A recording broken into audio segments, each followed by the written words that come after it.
اللہ الرحمن الرحیم۔ یہ تمہارا انعام اچھی اطلاع دینے کا، بوبی نے مسکراتے ہوئے کہا۔ تھینک یو مس، جیمز نے بھی مسکراتے ہوئے کہا اور گڈی جیب میں ڈال کر وہ مڑا اور بیرونی دروازے کی طرف بڑھ گیا۔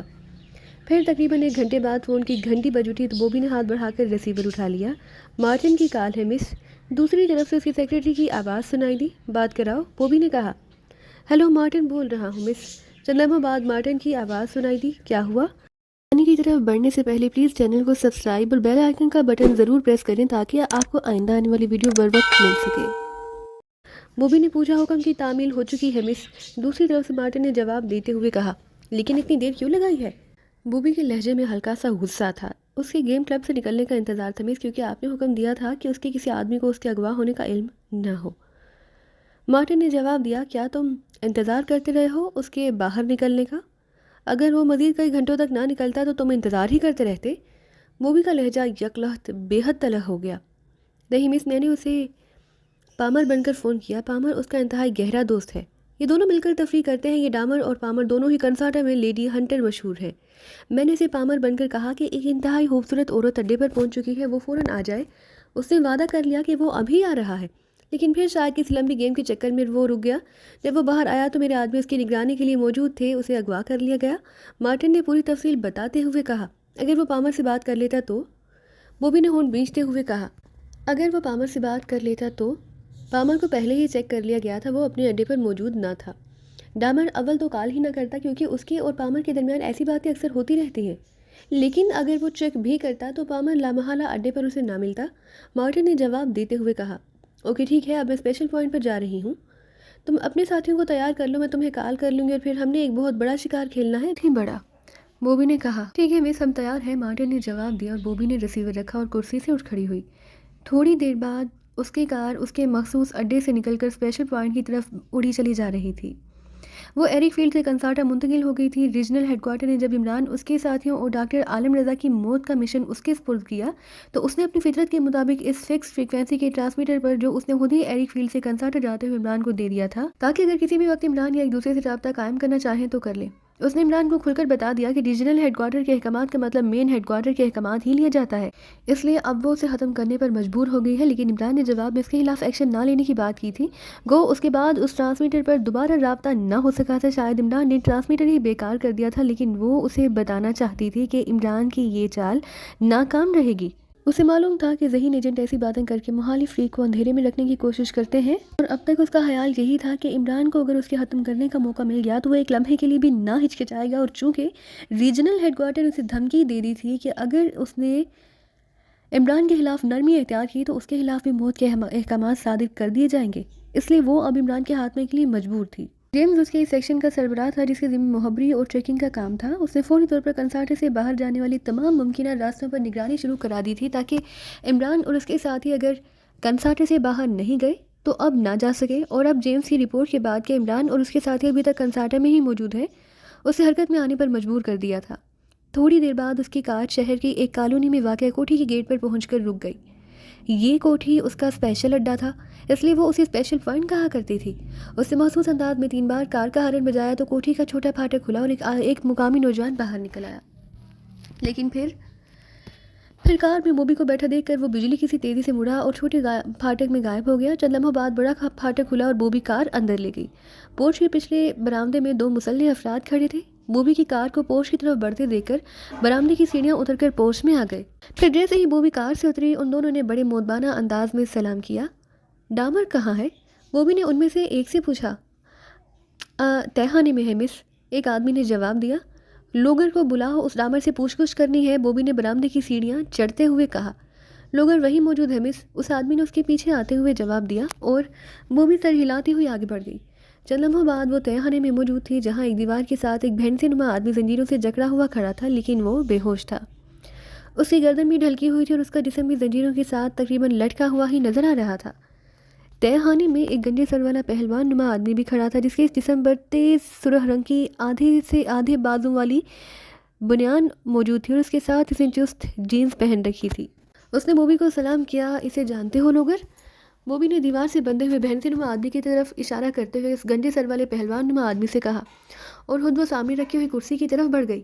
یس مس، یہ ڈامر ہے مقامی بدماش، لوگن نے جواب دیا۔ اوکے، اب غور سے سنو، میں نے اس سے معلومات حاصل کرنی ہے۔ اس کا جسم اور اس کے چہرے کی ساحت بتا رہی ہے کہ یہ اڑیل طبیعت اور موٹے دماغ کا آدمی ہے، اس لیے اس پر خاصا خوفناک قسم کا تشدد کرنا پڑے گا، تبھی یہ زبان کھولے گا۔ بوبی نے غور سے ڈامر کو دیکھتے ہوئے کہا، آپ بے فکر رہیں مس، لوگر کو ایسے لوگوں کی زبان کھلوانے کا طویل تجربہ ہے۔ لوگر نے دانت نکالتے ہوئے کہا، مجھے معلوم ہے، لیکن یہ بات سن لو کہ میں اس وقت تک اسے مردہ نہیں دیکھنا چاہتی جب تک اس سے مکمل معلومات حاصل نہ ہو جائیں۔ بوبی نے کہا، ایسا ہی ہوگا مس، لوگر نے جواب دیا۔ اوکے، اسے ہوش میں لے آؤ تاکہ اس سے ابتدائی بات چیت تو کر لی جائے، بوبی نے کہا تو لوگر سر ہلاتا ہوا ڈامر کی طرف بڑھ گیا۔ دوسرے لمحے کمرہ تھپڑوں کی زوردار گونجوں سے آواز سے گونج اٹھا۔ چھٹے یا ساتویں تھپڑ پر ڈامر چیختا ہوا ہوش میں آ گیا۔ اس کے منہ سے خون کی لکیر سے نکل کر اس کے ہونٹوں کے کناروں سے باہر پھیلنے لگی۔ اوہ، تم نے تو اسے زخمی کر دیا، چلو اسے شراب پلا دو زخمی ہونے کے معاوضے میں، بوبی نے مسکراتے ہوئے کہا تو لوگر خاموشی سے واپس مڑا۔ اس نے دروازے کے ساتھ دیوار میں نصب الماری کے پٹ کھولے اور اندر سے شراب کی ایک بوتل نکال کر واپس ڈامر کی طرف مڑ گیا، جبکہ ڈامر ہوش میں آنے کے بعد ہونٹ بھینچے کمرے اور سامنے کرسی پر بیٹھی ہوئی بوبی کو دیکھ رہا تھا۔ یہ لو پیو، لوگر نے کہا اور بوتل کا ڈھکن ہٹا کر اس نے بوتل اس کے منہ سے لگا دی۔ ڈامر نے بھی بغیر کسی تکلف کے گٹاگٹ شراب پینا شروع کر دی۔ لوگوں نے ہاتھ اس وقت ہٹایا جب پوری بوتل ڈامر کے حلق سے نیچے نہ اتر گئی۔ اب اس کا منہ بھی صاف کر دو، بوبی نے اسی طرح مسکراتے ہوئے کہا تو لوگوں نے بوتل ایک طرف رکھی اور جیب سے رومال نکال کر اس نے باقاعدہ ڈامر کا منہ صاف کرنا شروع کر دیا۔ اب ٹھیک ہے جہاں تو ڈامر، اب تمہارا ذہن اچھی طرح روشن ہو گیا ہوگا۔ مجھے پہچانتے ہو؟ بوبی نے مسکراتے ہوئے کہا، اچھی طرح پہچانتا ہوں، تم سڑکوں پر پھرنے والی خارش زدہ کتیا ہو، ڈامر نے یکلخت پھٹ پڑنے والے لہجے میں کہا تو وہ بھی بے احتیاط کہا مار کر ہنس پڑی۔ گڈ، ہاتھ سے جیدار آدمی ہو، میرا تو خیال تھا کہ بس تم نے حرام کا مال کھا کھا کر جسم ہی پال رکھا ہوگا۔ بوبی نے ذرا برابر بھی برا منائے بغیر ہنستے ہوئے کہا، تم نے مجھے اس طرح اغوا کیوں کیا اور کیوں یہاں زنجیروں میں جکڑ رکھا ہے؟ تم جیسی خوبصورت عورت ویسے ہی حکم کرتی تو میں سر کے بل چل کر حاضر ہو جاتا۔ ڈامر نے کہا، اس کا مطلب ہے تم مجھے نہیں پہچانتے؟ بوبی نے اس بار ہونٹ سکوڑتے ہوئے کہا، اچھی طرح پہچانتا ہوں، تمہارا نام بوبی ہے اور تم یہاں وہی دھندا کرتی ہو جو ہم کرتے ہیں، لیکن تمہارا اور ہمارا فیلڈ ذرا علیحدہ ہے، اس لیے کبھی ٹکراؤ نہیں ہوا۔ ڈامر نے جواب دیتے ہوئے کہا، تمہارے کیا فیلڈ ہے؟ بوبی نے کہا، منشیات اور شراب، جبکہ تم اسلحے کا دھندا کرتی ہو۔ ڈامر نے بڑے بے خوف سے لہجے میں جواب دیتے ہوئے کہا، اسلحہ؟ او نہیں ڈامر، میں ان چھوٹے اور گھٹیا دندوں میں نہیں پڑا کرتی، میرا دھندا اور ہے جس کا تم سوچ بھی نہیں سکتے۔ بہرحال تمہیں یہاں اس لیے لایا گیا ہے کہ تم نے اپنی اوقات سے بڑھ کر کام میں ہاتھ ڈال دیا۔ تم نے کسی کلائنٹ کی طرح سے آرڈر پر پاکیزہ سیکرٹ سروس کو اپنے کسی اڈے میں پناہ دی ہوگی۔ میں نے تم سے اس اڈے کے متعلق پوچھنا ہے، بوبی نے کہا۔ پاکیزہ سیکرٹ سروس؟ کیا مطلب؟ یہ پاکیزہ کیا ہوتا ہے؟ ڈامر نے حیران ہو کر کہا، اس نے شاید زندگی میں کبھی پاکیزہ کا نام سنا ہی نہیں تھا۔ ایشیا کا ایک چھوٹا سا ملک ہے، بوبی نے مطمئن سے لہجے میں جواب دیتے ہوئے کہا۔ ایشیا کا؟ مگر میرا ایشیا سے کیا تعلق؟ میں زندگی میں کبھی ایشیا نہیں گیا، ڈامر نے جواب دیا۔ تمہارا تعلق لارنس سے تو ہے، بوبی نے کہا، تم نے دوسری بار یہ نام لیا، یہ کون ہے؟ میں تو اسے نہیں جانتا، ڈامر نے کہا۔ اوکے، رسمی بات چیت ختم کر لو، اب باقاعدہ مذاکرات کا آغاز کرو، بوبی نے گردن موڑ کر لوگر سے مخاطب ہو کر کہا۔ یس مس، لوگر نے جواب دیا۔ اس کے ساتھ ہی وہ مڑا اور اس نے الماری میں سے، جس سے اس نے شراب کی بوتل اٹھائی تھی، انتہائی طاقتور تیزاب کی بوتل اٹھائی اور اسے لے کر وہ ڈامر کی طرف مڑ گیا۔ یہ انتہائی طاقتور تیزاب ہے ڈامر، اس کا ایک قطرہ جہاں پڑے گا وہاں جسم کو گلا دے گا، اور یہ پوری بوتل تمہاری دونوں ٹانگوں کو گلا سکتی ہے۔ اس کے بعد ظاہر ہے تم ہمیشہ ہمیشہ کے لیے معذور ہو جاؤ گے، چنانچہ تمہاری بہتری اسی میں ہے کہ تم مس صاحبہ کے سوالوں کا درست جواب دو۔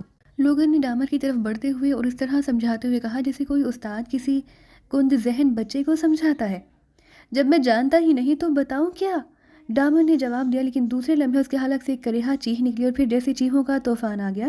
لوگر نے بوتل کھول کر اس میں سے تیزاب ڈامر کے دائیں پیر میں پہنے ہوئے بوٹ پر ایک دہار کی صورت میں انڈیلنا شروع کر دیا، اور بوٹ اور پیر میں سے دھواں بھی نکل رہا تھا اور ایک مکروہ سی بدبو بھی کمرے میں پھیل گئی تھی۔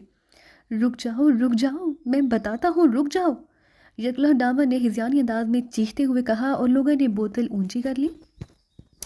بولتے جاؤ ورنہ اس جیسی کئی بوتلیں الماری میں موجود ہیں، لوگر نے بڑے ٹھنڈے لہجے میں بات کرتے ہوئے کہا۔ اس کا کچھ کرو میں مر جاؤں گا، اس قدر ہولناک تکلیف میں سب کچھ بتا دوں گا، وعدہ رہا، مگر اس کا کچھ کرو، ڈامر نے تکلیف کی شدت سے کراہتے ہوئے اور چیختے ہوئے کہا۔ اس کی آنکھیں تکلیف کی شدت سے ابل کر باہر نکل آئی. چہرہ مسے ہو گیا اور پورا جسم پسینے میں شرابور نظر آ رہا تھا. بینیج کر دو لوگر، اسے واقعی بے حد تکلیف ہو رہی ہے. کرسی پر خاموش بیٹھی ہوئی بوبی نے کہا. یس مس. لوگر نے اسی طرح انتہائی اطمینان بھرے لہجے میں کہا اور واپس مڑ کر وہ ایک بار پھر الماری کی طرف بڑھ گیا. اس نے انتظام کی بوتل کو بند کر کے الماری میں رکھا اور سفید رنگ کے محلول سے بھری ہوئی ایک اور بوتل اٹھائی اور چیختے اور کراہتے ہوئے ڈامر کی طرف مڑ گیا. اس نے بوتل کا ڈھکن ہٹایا. اس میں موجود سفید رنگ کے محلول کی دھار اس نے ڈامر کی پیر پر ڈالنا شروع کر دی. جہاں جہاں یہ سفید رنگ کا محلول گر رہا تھا وہاں سے اٹھتا ہوا دھواں غائب ہوتا جا رہا تھا اور ویسے ڈامر کی چیخوں اور کراہوں میں کمی آتی جا رہی تھی. وہ بھی خاموش بیٹھے یہ سب کچھ ہوتا دیکھ رہی تھی. سفید محلول والی ساری بوتل جب لوگوں نے ڈامر کے پیر پر ڈال دی تو ایک بار پھر الماری میں اس نے بوتل ایک طرف رکھ دی اور خاموش کھڑا ہو گیا. ڈامر کے منہ سے اب ہلکی ہلکی کراہ نکل رہی تھی لیکن اس کا چہرہ اب خاصا پرسکون نظر آ رہا تھا. ہاں ڈامر، اب سب کچھ تفصیل سے بتا دو ورنہ اس بار میں اٹھ کر چلی جاؤں گی اور اس الماری میں موجود تیزاب سے بھری ساری بوتلیں پیروں سے لے کر تمہارے سر تک درجہ بدرجہ انڈیل دی جائیں گی. بوبی نے بڑے سادہ سے لہجے میں کہا. کلارا نے مجھے فون پر کہا کہ اسے کنساٹا میں ایک ایسے اڈے کی ضرورت ہے جہاں وہ چند روز تک کچھ افراد کو کور کر سکے. ایسا اڈا جس کی بابت سوائے میرے اور کسی کو علم نہ ہو. میرے پاس ایسا اڈا موجود تھا. میں نے کلارن سے بھاری رقم طلب کی. اس نے فوراً ہی وہ رقم میرے بینک اکاؤنٹ میں جمع کرا دی. پھر میرے اور اس کے درمیان کوڈ ورڈ طے ہوئے. اس کے دوسری روز ایک اجنبی نوجوان میرے پاس آیا. اس نے وہی کوڈ ورڈ دہرائے اور اس میں سے میں نے اسے چابی دے دی. اس کے بعد ابھی تک مجھے معلوم نہیں کہ وہاں کون رہا یا رہ رہا ہے. میں نے چونکہ انتہائی بھاری قیمت لے رکھی ہے اس لیے میں اپنی جگہ مطمئن ہو گیا تھا. ڈامر نے تفصیل سے جواب دیتے ہوئے کہا. اس اڈے کی تفصیل بتاؤ اور یہ بھی بتاؤ کہ وہ کہاں ہے اور کس کا انداز ہے. وہاں کے حفاظتی انتظامات کیا ہیں؟ بوبی نے کہا. مجھے ایک بوتل شراب اور پلا دو، میں تمہیں ساری تفصیل بتا دیتا ہوں. مجھے شدید ترین پیاس محسوس ہو رہی ہے، میرا گلا خشک ہو رہا ہے. ڈامر نے منت بھرے لہجے میں کہا. لوگر، اسے شراب پلا دو، اب یہ ہم سے تعاون کر رہا ہے. بوبی نے لوگر سے کہا اور لوگر سر ہلاتا ہوا مڑا. ایک بار پھر اس نے اسی الماری سے شراب کی بوتل نکالی اور ڈامر کے پاس جا کر اس نے اس کا ڈھکن ہٹایا اور بوتل ڈامر کے منہ سے لگا دی. ڈامر واقعی پیاسے اونٹ کی طرح گٹاگٹ شراب پیتا چلا گیا حتیٰ کہ بوتل خالی ہو گئی. تو لوگر پیچھے ہٹ گیا. اب ڈامر کے چہرے پر پہلے جیسی رونق آ گئی. پھر واقعی اس نے اس اڈے سے متعلق پوری تفصیل بتا دی.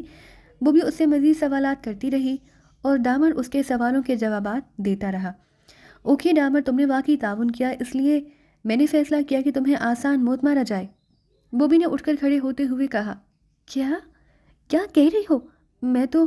ڈامر نے چونک کر بوکلائے ہوئے انداز میں کچھ کہنا چاہ رہا ہی تھا کہ لوگر نے بجلی کی سی تیزی سے جیب سے مشین پسٹل نکالا اور اس سے پہلے کہ ڈامر فکرہ مکمل کرتا اس کے جسم میں مشین پسٹل کی گولیاں بارش کی طرح برسنے لگیں اور اس کا فکرہ درمیان میں ہی رہ گیا. بوبی خاموشی سے مڑی اور سیڑھیاں چڑھتی ہوئی اس تہہ خانے سے باہر اوپر والے حصے میں آ گئی جہاں ایک کمرہ دفتر کے انداز میں سجا ہوا تھا. وہ اس دفتر میں موجود بڑی سی میز کے پیچھے رکھی ہوئی کرسی پر بیٹھی اور اس نے میز پر رکھے ہوئے فون کا ریسیور اٹھایا اور تیزی سے نمبر ڈائل کرنے شروع کر دیے. وہ بھی خاموشی سے مڑی اور اس سیڑھیاں چڑھتی ہوئی اس تہہ خانے سے باہر اوپر والے حصے میں آ گئی جہاں ایک کمرہ دفتر کے انداز میں سجا تھا. Black eagle club. رابطہ قائم ہوتے ہی ایک نسانی آواز سنائی تھی. بوبی بول رہی ہوں، مارٹن سے بات کراؤ. بوبی نے تحکمانہ لہجے میں کہا. یس مس. مارٹن بول رہا ہوں. چند لمحوں بعد مارٹن کی آواز سنائی دی. مارٹن، تمہارے آدمی تیار ہیں؟ یس مس، پوری طرح تیار ہیں. دوسری طرف سے مارٹن نے کہا تو بوبی نے اسے ڈامر کے اڈے کی تفصیلات بتائیں. اچھی طرح سمجھ گئے ہو؟ بوبی نے پوچھا. یس مس. مارٹن نے مختصر سا جواب دیا. وہ شاید مختصر بات کرنے کا عادی تھا. اس اڈے پر فل 1.5 کروڑ جو نظر آئے گولیوں سے اڑا دو، بلکہ اس اڈے پر چاروں طرف سے انتہائی طاقتور بم پھینکو. اس اڈے کو تہس نہس کر دو، اس طرح کے اندر موجود افراد کے پرہچے اڑ جائیں. بوبی نے کہا. یس مس. دوسری طرف سے کہا گیا. اچھی طرح سن لو کہ اس اڈے میں دنیا کے خطرناک ترین ایجنٹ موجود ہیں. اگر انہیں ذرا سا بھی وقت مل گیا تو پھر تم اپنے ساتھیوں سمیت عبرتناک موت مارے جاؤ گے. اس بات کا خاص طور پر خیال رکھنا. بوبی نے کہا. آپ بے فکر رہے مس، میری اور میرے گروپ کی تو زندگی ہی ایسے کھیل کھیلنے میں گزر گئی ہے. دوسری طرف سے مارٹن نے پہلی بار ذرا لمبی بات کرتے ہوئے کہا.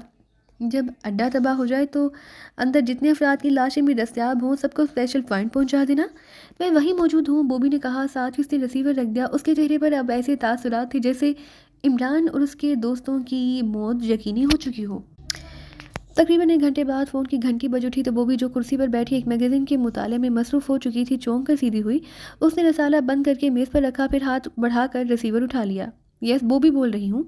بوبی کے لہجے میں اشتیاق تھا، کیونکہ اتنا تو وہ سمجھ رہی تھی کہ کال مارٹن کی طرف سے ہی ہوگی۔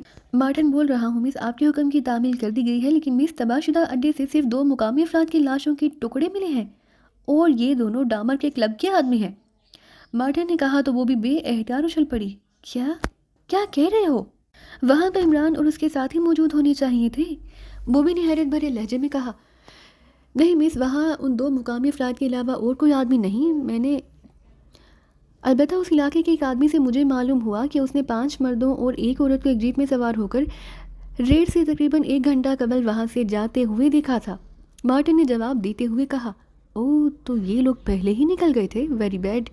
اوکے، میں جیمز سے معلوم کرتی ہوں، بوبی نے کہا اور ہاتھ مار کر اس نے کریڈل دبایا۔ پھر ٹون آ جانے پر اس نے تیزی سے نمبر ڈائل کرنے شروع کر دیے۔ جیمز بول رہا ہوں۔ بوبی بول رہی ہوں جیمز، بوبی نے کہا۔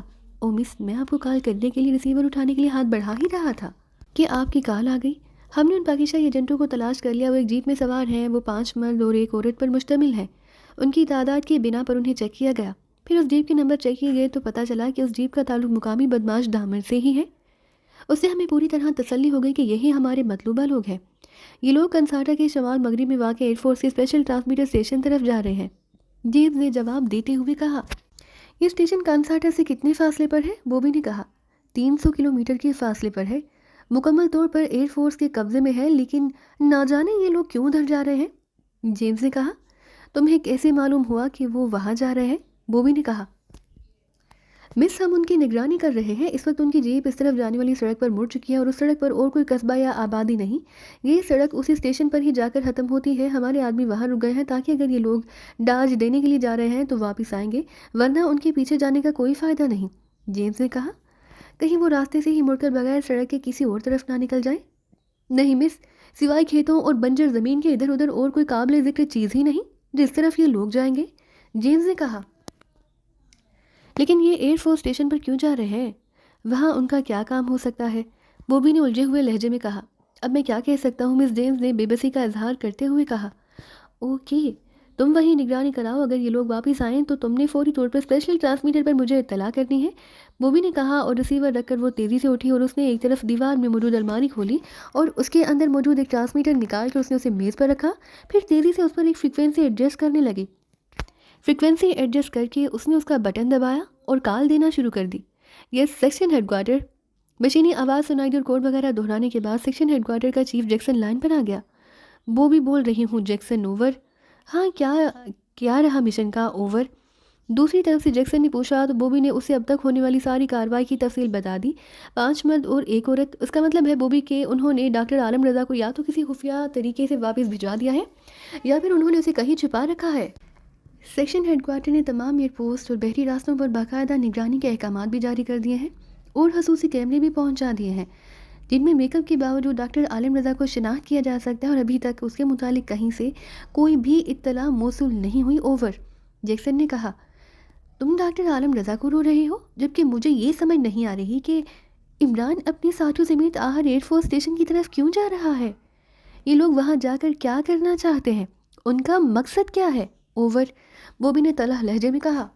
ہاں واقعی یہ قابل غور بات ہے کہ تم 10 منٹ بعد مجھے دوبارہ کال کرنا، میں اپنے خاص ذرائع سے معلوم کراتا ہوں کہ ایئر فورس کے اس اڈے پر ایسی کیا بات ہے کہ یہ لوگ وہاں جا رہے ہیں، اوور اینڈ آل۔ دوسری طرف سے کہا گیا، اس کے ساتھ ہی رابطہ ختم ہو گیا۔ بوبی نے ایک طویل سانس لیتے ہوئے ٹرانسمیٹر آف کیا اور کلائی پر موجود گھڑی میں وقت دے کر اس نے ایک بار پھر وہی رسالہ اٹھا لیا جو وہ پہلے پڑھ رہی تھی۔ پھر 10 منٹ بعد اس نے رسالہ رکھا اور ایک بار پھر ٹرانسمیٹر کا بٹن پریس کر دیا۔ کچھ پتہ چلا جیکسن؟ جیکسن کے لائن پر آنے کے بعد بوبی نے پوچھا۔ صرف اتنا معلوم ہوا کہ وہاں ایئر فورس کا ایک انتہائی طاقتور ٹرانسمیٹر نصب ہے، اس ٹرانسمیٹر سے اس پوری سیاست کے ایئر فورس اڈوں کو کنٹرول کیا جا سکتا ہے۔